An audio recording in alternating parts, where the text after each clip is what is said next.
Jail से दो तरह की खबर रिपोर्ट हुई है इमरान खान साहब को लेकर। एक तो साकिब बशीर साहब ने और दीगर कुछ और लोगों ने यह दावा किया कि इमरान खान साहब खामोश हैं और गुज़िश्ता दो पेशियों पे ना उन्होंने अदालत के साथ बात की है, ना उन्होंने मीडिया के साथ कुछ ज़्यादा बात की है। इमरान खान साहब की ये खामोशी बड़ी मानी खेज है। क्या वो कुछ प्लान कर रहे हैं या इमरान खान साहब खामोशी से कोई पैगाम देना चाहते हैं? अभी इसके बारे में आप कुछ कह नहीं सकते। आखिरी जो उनकी जानिब से इतला आई थी वो पाकिस्तान तहरीक इंसाफ के वकला के हवाले से आई थी और उन्होंने बाहर आकर ये दावा किया था कि इमरान खान साहब का कहना है कि किसी किस्म की डील मैं नहीं करूंगा और किसी सूरत भी डील नहीं करूंगा। यही बात इमरान खान साहब की बहनों ने भी बाहर आकर कही थी। उसके बाद से एक तरफ तो रिपोर्ट किया जा रहा है कि इमरान खान साहब की एक अजीब खामोशी है और वो बात नहीं कर रहे या उन्होंने कुछ ज़्यादा बात नहीं की। दूसरी जानब इमरान खान साहब के जो वकील हैं खालिद यूसुफ चौधरी एडवोकेट, उनका ये कहना है कि इमरान खान साहब बोले हैं और उन्होंने बात की है और वो ये कह रहे हैं कि दोनों मौक़ों पर बात की है लेकिन उनकी बातचीत रिपोर्ट नहीं हुई। अब इसके बारे में मुकम्मल तफसीलात कल मैं यानी आज ही के दिन में मैं सारा दिन में हासिल करूंगा, कुछ चीज़ें आपके साथ शेयर करूंगा, लेकिन एक चीज़ जो कंफर्म है वो मैं आपको बता देता हूं और वो ये है कि पाकिस्तान तहरीक इंसाफ के अंदर एक खिचड़ी पक रही है और एक तैयारी हो रही है और ये हर पैमाने पर हो रही है। ऐसा नहीं है कि पाकिस्तान तहरीक इंसाफ के लोग हाथ पर हाथ रख के बैठे हुए हैं। ये जो अली अमीन गंडापुर के बार बार अब स्टेटमेंट्स आ रहे हैं कि हमें फाइनली एक बड़ा एहतजाज करना पड़ेगा, ये जो शेर अफजल मरवत ने कहा कि मुझे लाखों लोग चाहिए, ये जो बात की सलमान अकरम राजा ने कि हमें 8 लाख 4 लाख कोई 3 लाख कहता है, हमें इतनी तादाद में लोग चाहिए, और जब इतने लाख लोग बोले जाते हैं तो फिर ये वो वाली तादाद नहीं है कि जहाँ पे लोग एक सड़क पे इकट्ठे हो गए तो लाखों लोग कह के तो निकल लिए। नहीं, अगर किसी जगह 50,000 आदमी इकट्ठा हो जाता है तो वो लगता है ऐसे ही है जैसे 5 से 10 लाख आदमी है। 5-5, 6-6 हज़ार का जलसा होता है पाकिस्तान में नॉर्मली पॉलिटिकल पार्टीज का, जिसको बाद में लाखों का मजमा कहा जाता है। सबसे बड़े जलसे सब मानते हैं पाकिस्तान तहरीक इंसाफ ने आज तक किए हैं। हालिया सियासत के अंदर जितनी जमातें इन्वॉल्व हैं इनमें तहरीक इंसाफ के जलसे सबसे बड़े हैं, बाकी सबके जलसे जो हैं वो उनसे 4-4 गुना छोटे हैं। अब लाखों की तादाद में लोग इमरान खान के लिए निकलेंगे, देखिए मोमेंटम बन जाए तो निकल भी सकते हैं। और तहरीक इंसाफ ने कुछ चीज़ें तय की हैं कि लाखों लोग ना सिर्फ निकलें और निकल कर वहाँ पहुँचे जहाँ पे एहतजाज करना है, बल्कि कुछ चीज़ें ऐसी हैं जिनके बारे में इमरान खान साहब पहले ही इशारे दे चुके हैं। मिसाल के तौर पर इमरान खान साहब एक बड़ी स्ट्रीट मूवमेंट की बात कर चुके हैं कि लोगों को ये कहा जाएगा कि ठीक है अब हमने एहतजाज शुरू कर दिया है और मुख्तलिफ इलाके बंद करने के बाद शाहराहों पे लोग आकर बैठ जाएं और जो लोग वहाँ नहीं आ सकते वो अपने घरों से निकले और अपने इलाकों में निकलकर धरना दें और वहाँ बैठे और एहतजाज शुरू करें, जैसे स्ट्रीट मूवमेंट कहा जाता है। एक और चीज़ इमरान खान साहब एक भूख हड़ताल के बारे में भी लगातार कहते चले आ रहे हैं और अगर वो भूख हड़ताल करते हैं उसका इम्पैक्ट आलमी सतह पर बहुत ज़्यादा होगा, क्योंकि इस वक्त इंटरनेशनली जो इमरान खान साहब की आवाज़ है वो लगभग सबसे बुलंद हो चुकी है। पाकिस्तान में बड़ी तेज़ी से उनकी बात पूरी दुनिया में पहुँच रही है और इमरान खान साहब की जो पार्टी के लोग हैं वो बड़े मुतहर्रिक अंदाज में उनकी कंपेन को अमेरिका में, बरतानिया में, स्कैंडिनेवियन कंट्रीज़ में, यूरोप में, ऑस्ट्रेलिया में, इन तमाम मुल्कों में बड़ी कामयाबी के साथ चला रहे हैं। और अगर पाकिस्तान तहरीक इंसाफ ने जो मोमेंटम बाहर पकड़ा हुआ है वो पाकिस्तान में पकड़ लेती है तो एक बहुत बड़ा मुनज़्ज़म एहतजाज अगर वो करने में कामयाब रहती है तो ये हुकूमत टिक नहीं पाएगी उसके सामने। मैं आपको एक बात बता दूं, पाकिस्तान में जितनी भी तहरीकें होती हैं ना, ये फैक्ट मैं आपके सामने रख रहा हूँ, पाकिस्तान में जितनी भी तहरीकें होती हैं उनमें पॉलिटिकल पार्टीज के सामने 3-4 बड़े सवालात होते हैं। जो 3 बड़े सवालात होते हैं ना बुनियादी तौर पे, वो पता क्या होते हैं? पहला सवाल ये होता है कि इतने बंदे कहाँ से आएंगे। कोई भी तहरीक चलाने के लिए आपको सबसे पहले बंदे चाहिए होते हैं। दूसरा सवाल ये होता है कि इतने फंड्स कहाँ से आएंगे, लोगों को निकालना है, खाना खिलाना है, लेकर जाना है, ट्रांसपोर्टेशन करनी है, वहाँ ख्याल रखना है, फंड्स कहाँ से आएंगे। नंबर 3, लोग चार्ज कैसे होंगे, लोगों में जोश और जज्बा कैसे आएगा। तो देखिए, बंदे लाने के लिए ड्यूटियाँ लगाई जाती हैं, सरकारी बंदे लाए जाते हैं, पटवारी लाए जाते हैं, सरकारी मुलाजिम, मजदूर, पैसा बहुत खर्चा जाता है। फंड्स इकट्ठे करने के लिए इन्होंने सरमायाकार रखे हुए हैं जिनसे ये फ़ायदे उनको देते हैं और जब कभी एहतजाज करना हो या कोई ऐसा मौका हो या इलेक्शन हो तो उसमें ये उनसे बहुत ज़्यादा पैसा ले लेते हैं। और लोगों को चार्ज कैसे किया जाए उसके लिए जनाब नगमे हैं, तकारीर हैं, गाने बजाने हैं, जज्बाती नारे हैं, माहौल बनाया जाता है। कुछ मौक़ों पर मसनूई सख्ती भी करवाई जाती है कि जनाब हमारे घरों में थोड़े छापे वापे मार दें, थोड़ा सा हम ड्रामा कर दें, थोड़ा सा आप ये कर दें कि हमारे 2-4 कारकुनों को गिरफ्तार कर लें, थोड़ा सा 1-2 जगह पे लाठी चार्ज कर दें ताकि एक माहौल बन जाए। जैसा एक नूरा कुश्ती हुई थी, आपको याद होगा, जब अदलिया बहाली की तहरीक चल रही थी तो मैं वहीं पे मौजूद था। एक डीएसपी आया और उसने ख्वाजा साद रफीक साहब के कान में कहा कि रास्ता यहाँ से खोल दिया हमने और यहाँ से करके आप निकलेंगे तो आगे कोई कंटेनर नहीं होगा, सिर्फ ये कपड़े का तंबू है, इसको फाड़ना है आपने अपनी गाड़ी से और यहाँ से निकल जाना है आपने, और हम 2-4 शैल आंसू गैस के चला देंगे।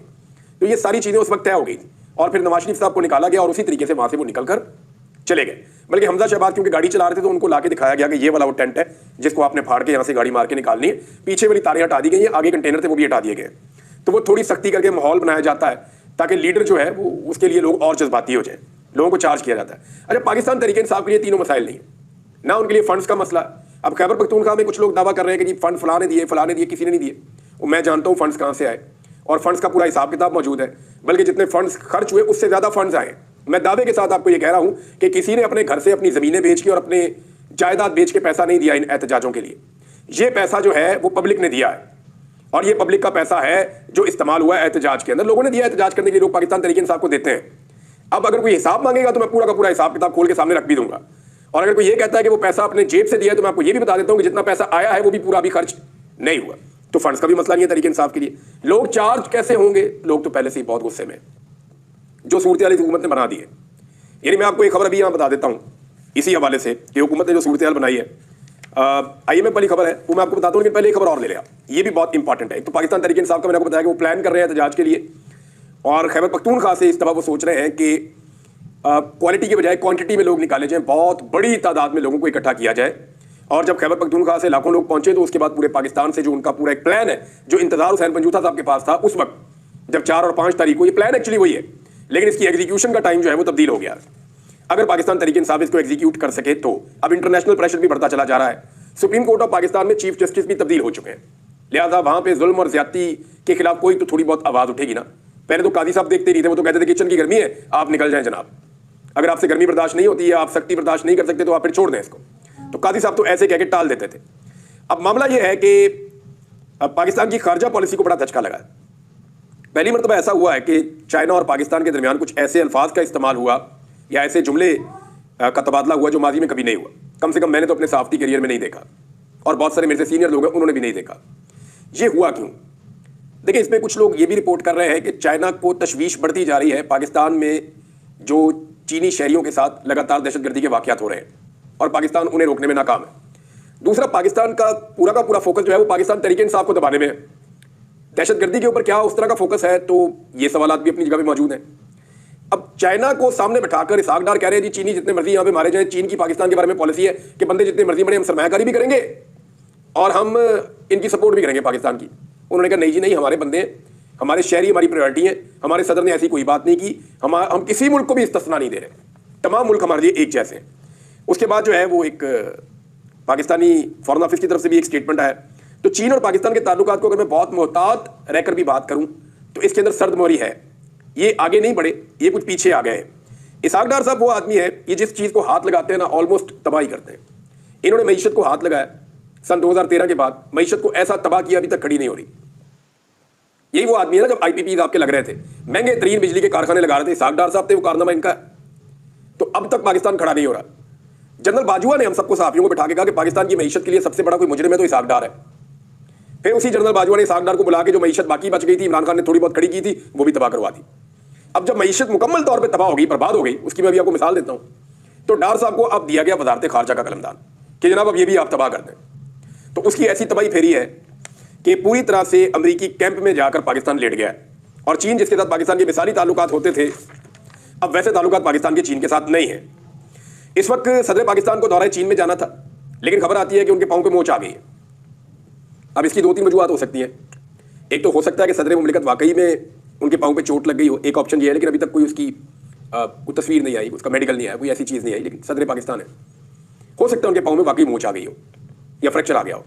दूसरा, ऐसा तो नहीं है कि सदर पाकिस्तान का जो चीन का मुबैना दौरा है जो उनको करना था, जो अब वो नहीं कर रहे, इस दौरे की सूरत में जो शरीफ खानदान का मिशन है अमेरिका का, वो खराब हो जाता।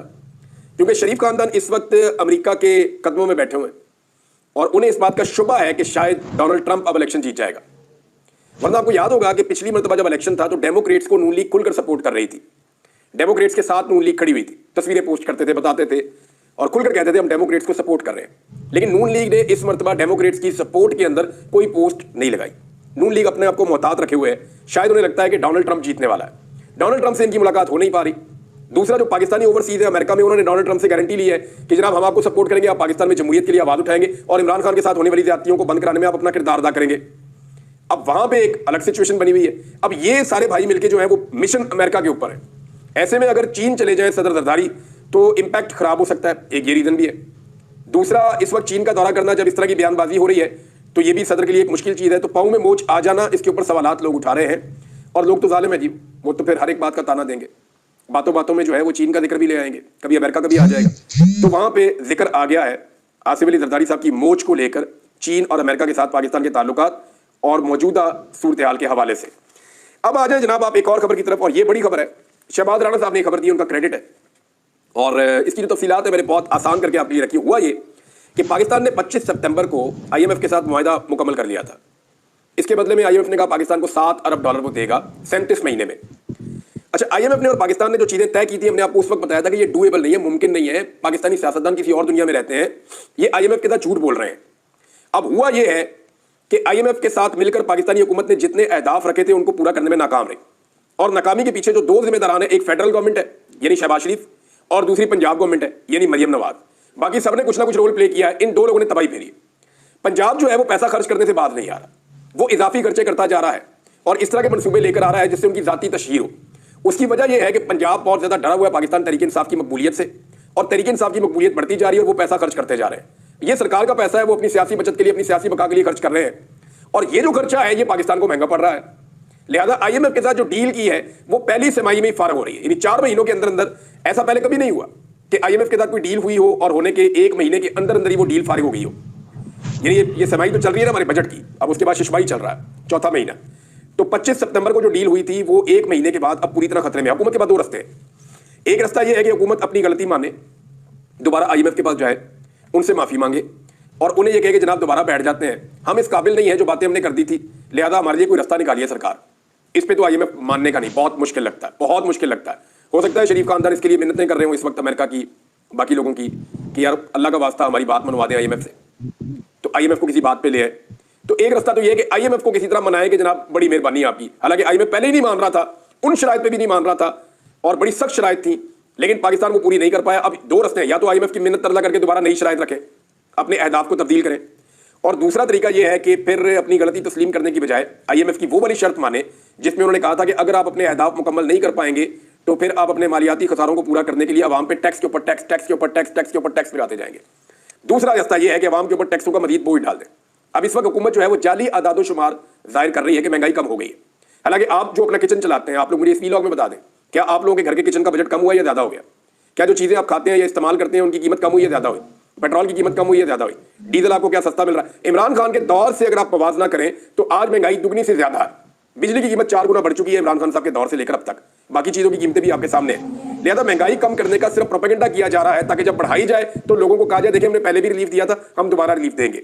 ये अवाम को एक मरतबा फिर बेवकूफ बनाने की कोशिश करेंगे और महंगाई के नाम पर लोगों को जो है वो धोखा दे रहे हैं। अब एक ही रास्ता है कि IMF हमें माफी दे दे और ये मान ले कि ये नकम्मे हैं, नालायक हैं, नकट्टू हैं, ये मुल्क नहीं चला सकते और ये अहदाफ पूरे नहीं कर सकते, लिहाजा इनके लिए जो ना इम्तिहान आसान कर दिया जाए। अब इम्तिहान आसान करते हैं तो पैसे पूरे नहीं होते IMF के, और जो कर्जा देता है वो तो कर्जा देता है इसलिए कि वो पैसे पूरे करे। और दूसरा रास्ता ये है कि ये हुकूमत अवाम के ऊपर टैक्सेस लगाए, और मुझे शुबा ये है कि ये अवाम के ऊपर खुदा न खास्ता मजीद टैक्सेस लगाएंगे। अब एक तरफ ये टैक्सेस लगा रहे हैं, दूसरी तरफ इनके अल्ले तल्ले आप देख लें। यहां आपको एक खबर बताता हूं, ये ARY पे चली है और खबर के मुताबिक जो इक्तसादी राब्ता कमेटी है उसने सदर पाकिस्तान और वजीर आज़म पाकिस्तान के जो VVIP तैयारे हैं उनके लिए $1.8 अरब की मंजूरी दे दी है। यानी तैयारों को ओवरऑल करना है, उनको जरा सेट करना है। उधर 10 अरब रुपया लगा उसका पूरी की पूरी PIA का, पूरी एयरलाइन का, पाकिस्तान एयरलाइन का, और 2 अरब रुपया ये खर्च कर रहे हैं सिर्फ अपने तैयारों की जो VVIP तैयारे हैं उनकी ओवरऑलिंग के लिए। तो जनाब ये है इनकी प्रायोरिटीज। उधर सुप्रीम कोर्ट ऑफ पाकिस्तान से कुछ खबरें मेरे पास। जस्टिस याह्या अफरीदी ने कुछ ऐसे इकदाम किए हैं जिन्होंने काजी फायद ईसा साहब के इकदाम को उल्टा दिया है। वो इकदाम मैं आपके सामने रखना चाहता हूं ताकि आपको पता चले कि काजी साहब के जाने के बाद उनकी कौन सी गलत चीजें हैं जिनको जस्टिस याह्या अफरीदी ने ठीक किया। नंबर 1, जस्टिस मुनीब अख्तर को जो प्रैक्टिस एंड प्रोसीजर कमेटी में से निकाला गया था उन्हें वापस शामिल किया गया। नंबर 2, एडहॉक जजेस फुल कोर्ट के इजलास से बाहर कर दिए गए जो काजी साहब के चहीते थे। रिसर्चर्स कुछ काजी फायद ईसा साहब ने निकाल दिए थे और इसके ऊपर गलत बयानी भी की थी अदालत में, वो रिसर्चर्स जो है उन्हें वापस बुलाया गया। इंतजामी अमले की तब्दीली की खबरें भी आ रही हैं। 6 जजेस जिन्हें काजी फायद ईसा साहब ने फरामोश कर दिया था इस्लामाबाद हाई कोर्ट के, उनको बुलाकर उनसे मुलाकात भी की है। जस्टिस मंसूर अली शाह साहब का फार्मूला केसेस की जल्द सुनवाई के हवाले से उस पर अमल दरामद कर रहे हैं। तनाज़ात के हल के लिए जो कमेटी है उसमें काजी फायद ईसा साहब ने जो जजेस पे एतमाद नहीं किया था, जस्टिस याह्या अफरीदी साहब ने उनको दोबारा मौका दिया है। ये वो सारी चीजें हैं जो एडमिनिस्ट्रेटिव है, अदालत के इंतजामी उमूर है। और यहां पता चल रहा है कि काजी फायद ईसा से जस्टिस याह्या अफरीदी की जो पॉलिसी है अदालत के इंतजामी उमूर में मुख्तलिफ है। लेकिन जब बड़े केसेस उठाए जाएंगे तो तब पता चलेगा कि वाकई पॉलिसी तब्दील हुई है या सिर्फ परसेप्शन तब्दील की जा रही है। नाज़रीन, आरिफ अलवी साहब ने एक बात की है कि जजों को जो बढ़ाने की जो कोशिश की जा रही है, जजों की तादाद को, इसके हवाले से उन्होंने एक स्टेटमेंट दिया। डॉक्टर आरिफ अलवी साहब का कहना है कि हमारी सुप्रीम कोर्ट के जजेस की तादाद 17 है, 25 करोड़ की आबादी है। भारत में 34 है, उनकी 150 करोड़ की आबादी है लगभग, पाकिस्तान से 5-6 गुना ज्यादा है वो। और 34 जज हैं उनके। अमेरिका में 9 जजेस हैं और उनकी आबादी पाकिस्तान से ज्यादा है। हुकूमत जजेस की तादाद 25 इसलिए करना चाहती है कि आईनी तरमीम के बावजूद उन्हें खौफ है कि कहीं झूठा मैंडेट धड़ाम से जमीन बोस ना हो जाए।